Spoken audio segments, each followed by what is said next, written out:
Hello everyone, Ferl DM here once again. For today's video ay gagawa po ako ng ginataang hipon na may mga kasamang gulay. So, first of all, hinimay ko muna ang ating malunggay kasi medyo matrabaho nga talaga siyang gawin at ang binili ko ay dalawang tali since gustong gusto ko yung malunggay at matagal din talagang nagkakaroon ng gulay na malunggay. So, dalawang tali agad talaga ang binili ko. So, di baling mas maraming malunggay sa aking reseping gagawin. So, ayan, medyo matagal-tagal talaga akong natapos dyan.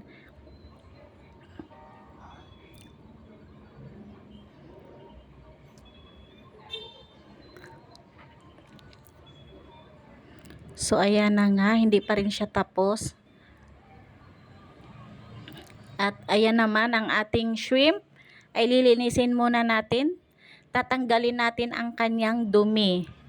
So, ay, ganyan lang yung paglilinis. Dahan-dahan lang ipupul yung sa likod na side ng ating shrimp. At ayan na nga yung hinila. Yun yung maruming part ng ating shrimp. So, ganyan lang siya. Parang tutusukin mo lang sa likod niya ng karayom. And then, dahan-dahan mong, ayan, hihilain. So, ayan, lalabas na siya. So, yung nakikita nyong mahaba na yan, yun yung marumi.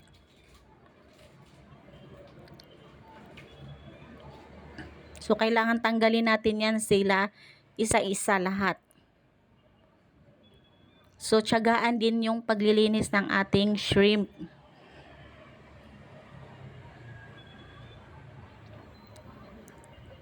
Kailangan din talaga natin yung tanggalin kasi yun yung nagkukos ng lansa ng ating shrimp. So, ayan. Dahan-dahan lang and then pull. So, ayan. Lalabas na yan siya. Ganyan lang. So, hindi dapat manggigigil para hindi madurog yung ating shrimp. So, gentle lang yung dapat yung pag tusok and then pull. Ganon. So, ayan na nga. Oh. Gently pull down the dirt from the back of the shrimp. Mano-mano lang yan gagawin. So, ayan. Dahan-dahan lang.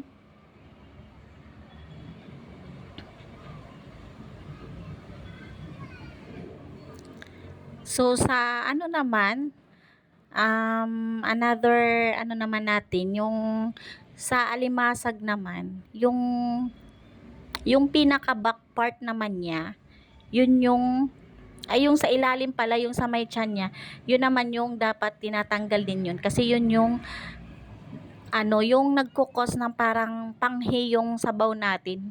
Hindi nyo ba napapansin yun? Kasi yun yung dun daw banda yung umiihi na part yung alimasag. So, pansinin nyo guys, yung sa pinakabandang tiyan niya na may puti na parang talukap, yun yung dapat tinatanggal din naman sa alimasag. Sa shrimp naman is ganito yung gagawin niya, parang may thread sa likod niya. Yun yung dahan-dahan siyang tatanggalin. So, ayan na ang ating worth 200 pesos na ating shrimp. So, natapos din sa wakas sa ating paglilinis. Yung kahuli-hulihang shrimp na nililinis natin.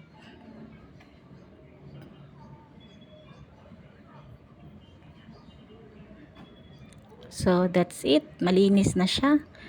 And then, sinunod na natin ang ating okra. I-slice natin siya according sa gusto nating slice ng ating okra or what we call the lady finger.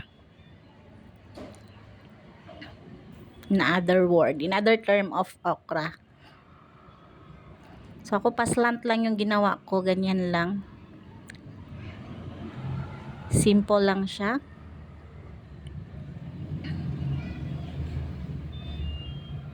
So, same as well sa ating ibang okra, ganyan lang. Slant.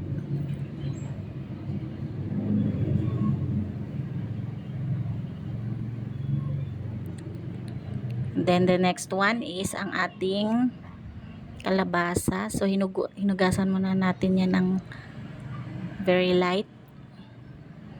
Actually, yung ating kalabasa, binalatan ko na siya kanina before tayo nag-video para hindi humaba na ang ating video for today. So, ganyan lang din yung preferred ko na slice ng ating kalabasa. Para mabilis lang din siyang lumambot at hindi na kailangang pakuluan pa ng matagal.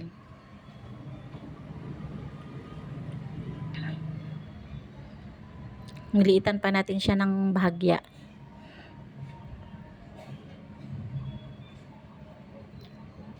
So, that's it. Tapos na ang pag-slice ng ating kalabasa.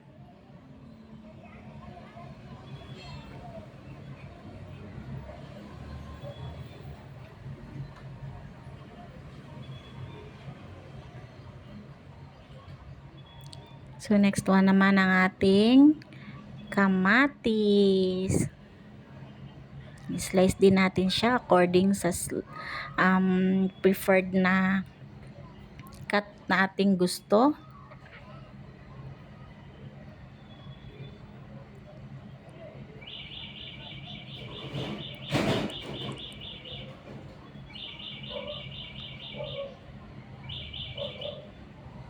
So, meron ding kamatis ang ating dish na shrimp. And then, the next one is yung ating luya para hindi siya hindi malalasahan natin yung aftertaste ng ating shrimp. So, since naman na kahit na nalinis na natin ang shrimp, so gusto natin na wala tayong malalasahan na aftertaste or yung sinasabi nating lansa. Kaya lagyan din natin siya ng luya. So, thin slice lang ang ginawa ko sa luya para ma-well distribute talaga yung lasa ng ating ginger sa ating gagawing ginataang shrimp.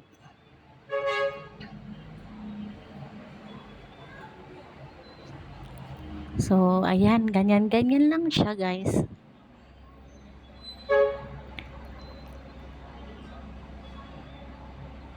And then, the next one naman na ang ating slice, ang ating onion or ang ating tinatawag na sibuyas in Tagalog.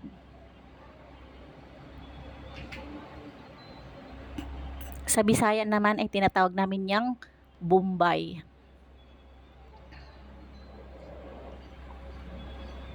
And then, yung ating onion leeks or in Tagalog, sibuyas dahunan.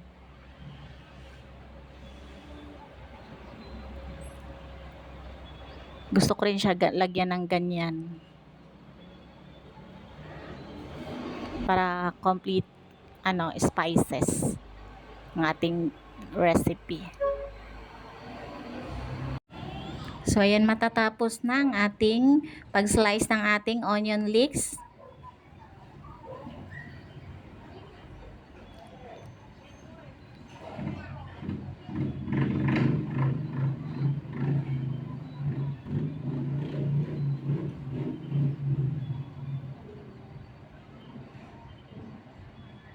And then, ang isusunod naman natin ay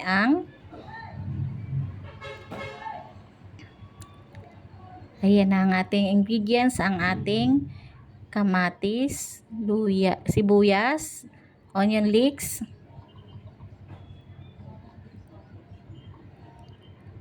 and then yung ating malunggay, yan na, and then yung luya na na-slice na natin a while ago, yung tanlad, siling haba, okra, kalabasa, and then yung kamatis. At ang ating main recipe for today is our shrimp at yung ating coconut milk or gata. So magpainit muna tayo ng mantika, konting-konti lang, yung sakto lang na magisa ang ating mga sangkap para hindi naman oily ang ating dish. So konting mantika lang. Ayan, so nilagay na natin ang sibuyas. Wala tayong bawang dyan. And then yung kamatis.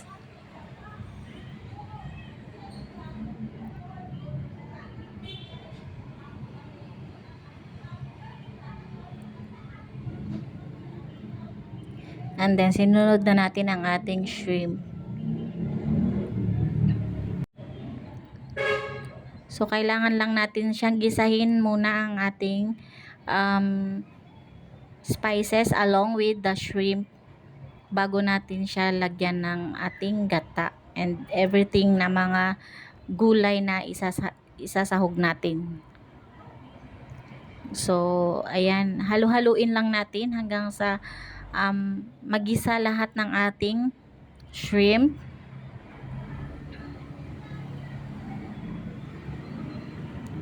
Then nilagyan natin ng pepper or yung paminta in Tagalog.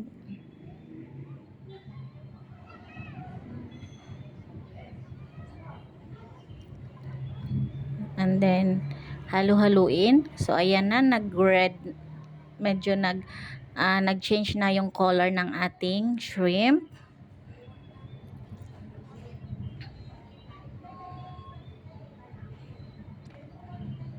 Yan, tapos nilagay na rin natin ang ating tanglad or lemongrass and then yung ating ginger or in Tagalog luya.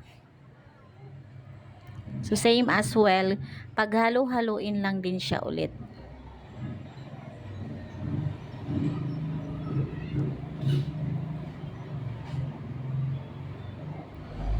Then sinunod na rin natin ang ating kalabasa. Since ang ating kalabasa ay medyo matagal-tagal siyang maluluto kaysa sa mga ibang gulay na isasahog natin, ilalagay natin. So sinabay na natin siya sa ating shrimp para later on na pag kumulo siya is malambot na yung kalabasa. Kasi yung okra, ayoko siya na maging overcook. Gusto ko siya na half cook lang, yung sakto lang siya na naluluto. Yung parang na blanch lang siya ng slight, ganun. And then same as well ng ating malunggay. So yun yung mga panghuli nating ilalagay na mga gulay later on. And then sinunod na rin natin ang ating gata para sabay-sabay na silang kumulo. And then it save a lot din sa ating super kalan or sa ating ginagamit na pangluto. Para ayan, pwede naman silang pagsabay-sabayin ng ilagay.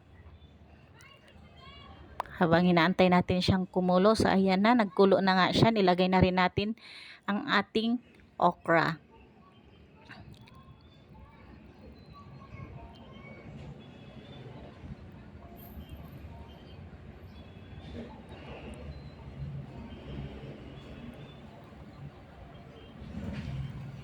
And then, sinunod na rin natin ang ating malunggay. So, ayan. Gusto kasi talaga siya na maraming malunggay. Kasi bibihira lang kaming nagkakaroon ng malunggay. Bibihira lang nakakabili ng ganito sa binibilhan ko. Kaya, sinulit ko na. Dinamihan ko na 2 tali.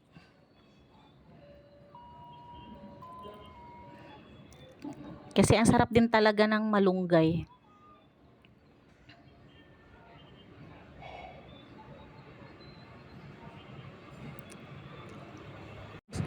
So, ayan, halo-haloin lang ng konti, very light kasi pag once na sobra ang halo din, ang ating sabaw is naglalasang konti ng mapait kasi nagaano yung malunggay pag nasobrahan ng halo-halo. Kaya dahan-dahanin lang, very light lang yung halo-halo natin dyan. And then, nilagay na rin natin ang ating onion leeks. So, yun yung pang final touch natin. Ang onion leeks. So, that's it. Ganun lang kasimple guys ang ating recipe for today. Ang ating ginataang hipon na may gulay overload. So, ayan. Thank you for watching guys. Don't forget to subscribe and comment to my channel. Bye!